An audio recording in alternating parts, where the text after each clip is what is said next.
শিরোনামের পর যাচ্ছি পুরো খবরে। ধর্ম নিয়ে কটূক্তি আর প্রধানমন্ত্রীর পুত্রকে হেয় করে মন্তব্য করার জেরে মন্ত্রিত্ব গেল আব্দুল লতিফ সিদ্দিকের। প্রধানমন্ত্রী শেখ হাসিনা দুপুরে বঙ্গভবনে রাষ্ট্রপতি মোহাম্মদ আব্দুল হামিদের সাথে দেখা করার পর লতিফ সিদ্দিকের মন্ত্রিত্ব অবসানের প্রজ্ঞাপন জারি হয়। তবে তিনি কি অপসারিত নাকি তাকে অব্যাহতি দেয়া হলো, এমন প্রশ্নের সরাসরি জবাব দেননি মন্ত্রিপরিষদ সচিব। গত 12 জানুয়ারি আর অনেকের সাথে মন্ত্রী হিসেবে রাষ্ট্রপতি মোহাম্মদ আব্দুল হামিদের কাছে শপথ নিয়েছিলেন লতিফ সিদ্দিকী।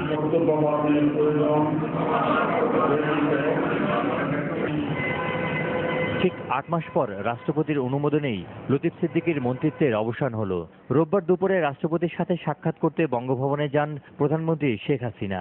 যুক্তরাষ্ট্রে সফর সম্পর্কে রাষ্ট্রপতিকে অবহিত করতে এই সৌজন্য সাক্ষাতে সবকিছু ছাপিয়ে যায় লতিফ সিদ্দিকীকে মন্ত্রিসভা থেকে বাদ দেওয়ার বিষয়টি। সংবিধানের 58 অনুচ্ছেদের 2 ধারা অনুযায়ী লতিফ সিদ্দিকীর মন্ত্রিত্বের অবসানে রাষ্ট্রপতিকে পরামর্শ দেন প্রধানমন্ত্রী। রাষ্ট্রপতি তাতে অনুমোদন দেন। মহামান্য রাষ্ট্রপতির কাছে প্রধানমন্ত্রী সাক্ষাৎকারী তিনি এই তার অনুমোদনের ব্যাপারটি বলেছেন। মহামান্য রাষ্ট্রপতি অনুমোদন দিয়েছেন। এই ব্যাপারে আর কোনো ধূম্রজাল বা কোনো সন্দেহের কোনো অবকাশ নেই। এ বিষয়ে মন্ত্রিপরিষদ বিভাগের জারি করা প্রজ্ঞাপনে বলা হয়েছে, সংবিধানের 58 অনুচ্ছেদের 1 দফার গ উপধারা অনুযায়ী মন্ত্রী আব্দুল লতিফ সিদ্দিকীর মন্ত্রিপদের অবসর ঘটানো হয়েছে। এই অবসানের অর্থ অপসারণ না অব্যাহতি, এমন প্রশ্নে মন্ত্রিপরিষদ সচিব ব্রিফিংয়ে জানান সংবিধানের ভাষা এতে ব্যবহার করা হয়েছে। মাননীয় প্রধানমন্ত্রী পরামর্শ দিয়েছেন এবং মহামান্য রাষ্ট্রপতি অনুরূপ নির্দেশ দিয়েছেন নিয়োগের অবসান ঘটানোর জন্য। অব্যাহতি, অপসারণ যা আপনি বলতে পারেন, এটা কথা তো একই, আসলে কিন্তু বাস্তবে মিনিং একই, কিন্তু আমরা প্রজ্ঞাপনে সবসময় সংবিধানের ভাষা অ্যাজ ফার এজ পসিবল আমরা ব্যবহার করি। সচিব আরো জানান, ডাক, টেলিযোগাযোগ ও তথ্য প্রযুক্তি মন্ত্রণালয়ের দায়িত্ব এখন প্রধানমন্ত্রীর অধীনে। নাজমুল হোসেন, যমুনা নিউজ, ঢাকা। আওয়ামী লীগের কার্যনির্বাহী কমিটির সভা এখন চলছে গণভবনে। এতে সভাপতিত্ব করছেন প্রধানমন্ত্রী শেখ হাসিনা। এই সভাতে নির্ধারিত হতে পারে আওয়ামী লীগে লতিফ সিদ্দিকীর থাকা না থাকার বিষয়টি। প্রধানমন্ত্রীর সফরসঙ্গী হয়ে যুক্তরাষ্ট্র সফরে গিয়ে বেফাঁস মন্তব্য করেন লতিফ সিদ্দিকী। নিউ ইয়র্কে এক সংবর্ধনা অনুষ্ঠানে বিতর্কিত ওই মন্তব্য করে সরকার এবং নিজ দলের তোপের মুখে পড়েন তিনি। এ নিয়ে মামলাও হয়। এক নজরে এবার দেখে নেব লতিফ সিদ্দিকীর পরিণতির ঘটনা পরম্পরা। ঘটনাটি 28 সেপ্টেম্বরের। মন্ত্রী লতিফ সিদ্দিকী তখন নিউ ইয়র্কে। এলাকার এমপিকে প্রবাসে পেয়ে জ্যাকসন হাইটসের একটি হোটেলে সংবর্ধনা দেয় টাঙ্গাইলবাসী। সেখানেই তিনি বলে ফেলেন যা মনে আসে তা। শুরু হয় দল ও দলের বাইরে কঠোর সমালোচনা। 3 অক্টোবর গণভবনের সংবাদ সম্মেলনে শেখ হাসিনাও সাফ জানিয়ে দেন, দল মন্ত্রিসভা কোথাও জায়গা হবে না লতিফের। আমি বলছি তাকে মন্ত্রিসভা রাখবো না। যে কথা সেই কাজ। শুরু হয় মন্ত্রিসভা থেকে সরানোর প্রক্রিয়া, আর দল থেকে বাদ দিতে ডাকা হয় আওয়ামী লীগের কার্যনির্বাহী কমিটির সভা। যাকে নিয়ে এত কিছু, সেই লতিফ এখনো দেশেই ফেরেননি। আদৌ ফিরবেন কিনা তা নিয়ে রয়েছে গুঞ্জন। যদিও কয়েকটি গণমাধ্যম জানিয়েছে শিগগিরই দেশে ফিরবেন তিনি। আগেই বিবিসিকে লতিফ জানিয়ে রেখেছেন বক্তব্য প্রত্যাহার করার কোনো চিন্তা নেই তার মাথায়। আখলাকুস সাফা, যমুনা নিউজ, ঢাকা। ধর্ম নিয়ে ঔদ্ধত্যপূর্ণ বক্তব্যের অভিযোগে লতিফ সিদ্দিকীর বিরুদ্ধে নারায়ণগঞ্জ এবং মৌলভীবাজারে আরো 3টি মামলা হয়েছে আজ। এর মধ্যে একটি মামলায় নারায়ণগঞ্জ সিনিয়র জুডিশিয়াল ম্যাজিস্ট্রেট সমন জারি করেছেন। দুপুরে নারায়ণগঞ্জ সিনিয়র জুডিশিয়াল ম্যাজিস্ট্রেট চাঁদনী রূপমের আদালতে মামলাটি করেন অ্যাডভোকেট শাহ মাজহারুল হক। মামলার পরপরই 9 ডিসেম্বর লতিফ সিদ্দিকীকে সশরীরে হাজির হওয়ার নির্দেশ দেন আদালত।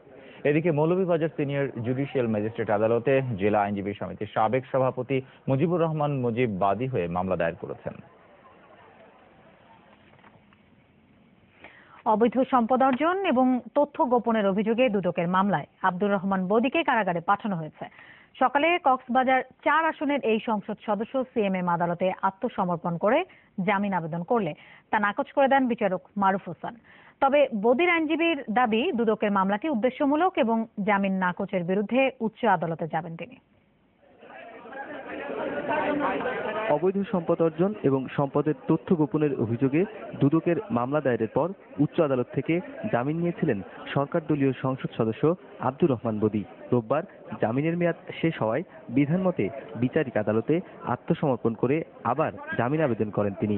কিন্তু শুনানি শেষে সেই আবেদন খারিজ করে তাকে কারাগারে পাঠানোর নির্দেশ দেন আদালত।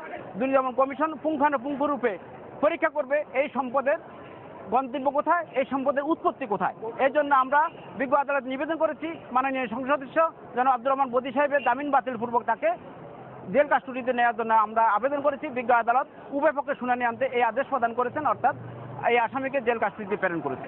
তবে দুদকের মামলা দায়ের ও নিম্ন আদালতে জামিন না পাওয়াকে উদ্দেশ্যমূলক বলে মন্তব্য করেছেন আসামির আইনজীবী।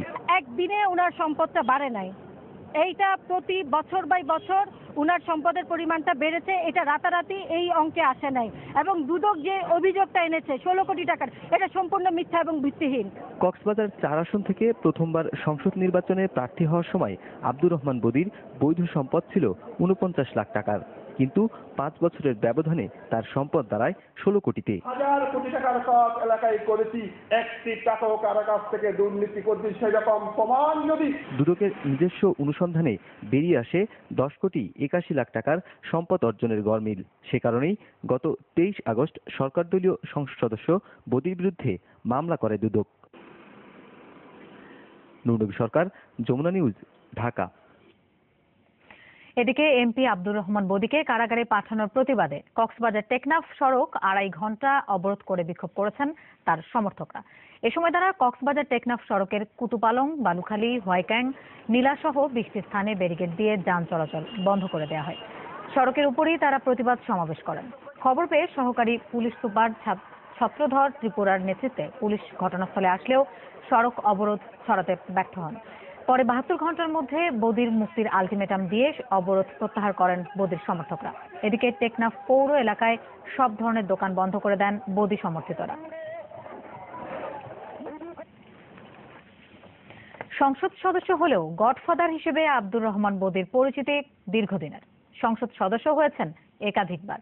হাজারো অভিযোগের মধ্যে দিয়েই রাজনীতির মাঠে সফল তিনি।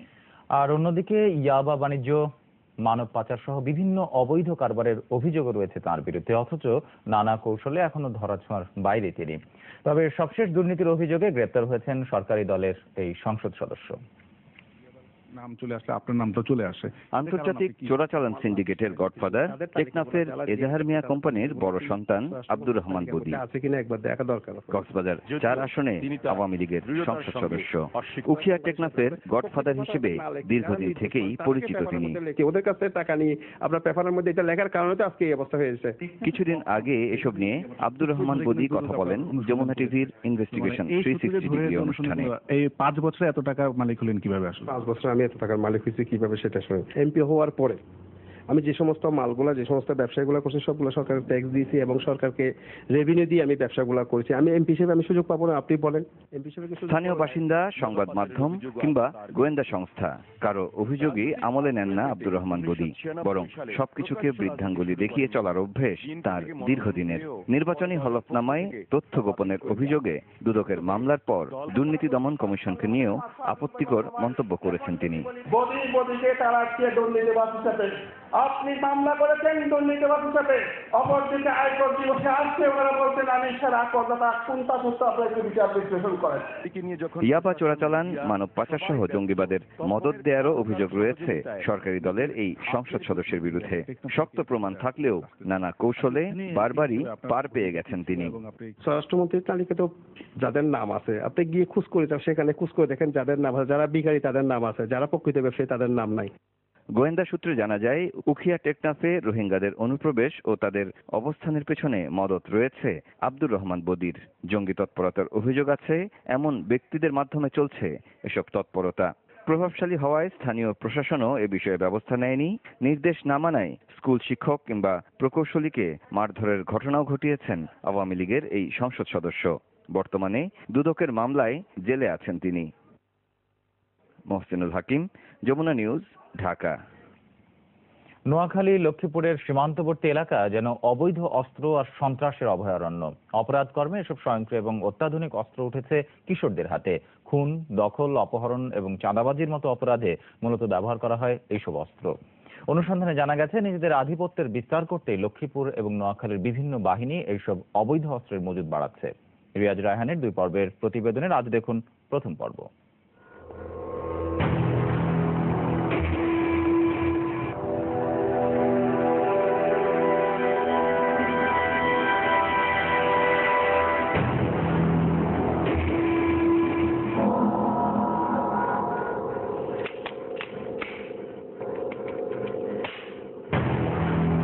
প্রথম দৃষ্টিতেই মনে হবে পরিত্যক্ত কোনো অস্ত্রের গোডাউন। যমুনা নিউজ টিমও তেমনটাই ভেবেছিল, কিন্তু এই ধারণা স্থায়ী হয়নি বেশিক্ষণ। হাতে নিয়ে একটু নাড়াচাড়া করতেই বোঝা গেল সবকটি অস্ত্রই কার্যকর। লক্ষ্মীপুর নোয়াখালী সীমান্তবর্তী একটি উপজেলার দুর্গম এক গ্রামে মিলল এসব অবৈধ অস্ত্রের সন্ধান, যেগুলো ব্যবহৃত হচ্ছে নানা ধরনের অপরাধ কর্মে। তারা অনেকটা রাতেই এসে আসার পরে বিভিন্ন ধরনের অপরাধ সংগঠনের পর তারা এখান থেকে চলে যায়। আর এইটি অত্যন্ত দুর্গম হওয়ার কারণে তারা এখান থেকে অপরাধ কর্ম করে খুব নির্বিঘ্নে পালিয়ে যেতে সক্ষম হয়। কিন্তু কোথা থেকে এলো এসব অস্ত্র, কারা কিভাবে ব্যবহার করে, অনুসন্ধানে নামলো যমুনা নিউজ টিম। পাওয়া গেল একটি বাহিনীর সদস্যকে নাম ছবি প্রকাশ না করার শর্তেই রাজি হলো অস্ত্রের উৎস সম্পর্কে সামান্য ধারণা দিতে। ভাইরা আনি দিয়ে যাক থেকে আসে এটা আসলে সাধারণত বলতে পারবো না, তবে মাঝে মাঝে শুনি কুমিল্লার থেকে বর্ডার থেকে লোক আসছে, এগুলোই শুনি আমরা। মানুষ থেকে নেয় অথবা যে না দেয় টাকা অথবা ফালাই দেয়। মাঝে মাঝে এই যে দলীয় কিছু কিতাব আছে ওইগুলো দেখ, অথবা বড় বড় এখন টাকালা আছে এদেরকে ধরে টাকা পয়সা নেয়, এইগুলোই। জানা গেল বড় ভাইরা নিজেদের শক্তি বাড়াতেই দলে ভেড়াচ্ছে কিশোর তরুণদের। কিন্তু কারা এই বড় ভাই জানতে দ্বিতীয় দিন আবারও একই এলাকায় যমুনা নিউজ টিম। ঘড়ির কাঁটায় তখন মাত্র সন্ধ্যা 6:30। ততক্ষণে পুরো এলাকায় শুনশান নীরবতা। সন্ত্রাসীদের ভয়ে এরই মধ্যে সবাই ফিরে গেছে যার যার বাড়ি ঘরে। দ্বিতীয় দিন দেখা মিলল অত্যাধুনিক স্বয়ংক্রিয় 9mm এর মতো অস্ত্রের। পাওয়া গেল একটি বাহিনীর কিশোর এক সদস্যকে।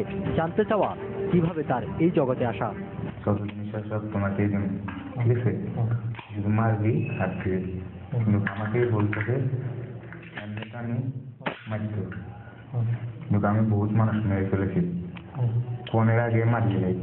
রাশেদ ভাই আছে, তহিদ ভাই আছে, জিশন ভাই আছে, অনেক প্রাথমিক মেশিন আছে। আমাকে এটা দিচ্ছে, এটা কোমরে রাখলে বোঝা যায় না, ঠিক আছে। তারপরে চন্দ্রবোস কত মারামারি, লক্ষ্মীপুর মারামারি, মানুষ মারা, সবকিছু করা যায়। সন্ধ্যার পরপরই এইসব এলাকায় সাধারণ মানুষ তাদের রাস্তা ছেড়ে ঘর বাড়িতে চলে যায়, যার কারণে পুরো এলাকাটি নির্জন হয়ে পড়ে। আর এই ধরনের বাগান বাড়ি অর্থাৎ নির্জন যেসব বাড়ি আছে তার সেসব বাড়িকেই অপরাধীরা তাদের অপরাধ সংগঠনের জন্য সবচেয়ে নিরাপদ মনে করে, এবং সেখানেই রাত হলে তারা আস্তানা গাড়ে এই এলাকার যেসব সন্ত্রাসী বাহিনী আছে সেগুলোর সদস্যরা। রিয়াজ রায়হান, যমুনা নিউজ, নোয়াখালী।